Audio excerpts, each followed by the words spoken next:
আমাদের এত কষ্ট, আমাদের বাড়ি চালাটা থাকতো, আসলে আমি অনেক খুশি হইতাম।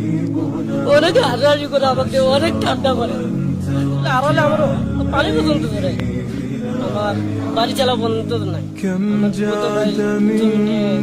বাড়ি চালা নিয়ে আছে, আমার বাড়ি চালা, আমার আর্থিক অবস্থা আমার বলতে খুব খারাপ, সেটা তো বললাম।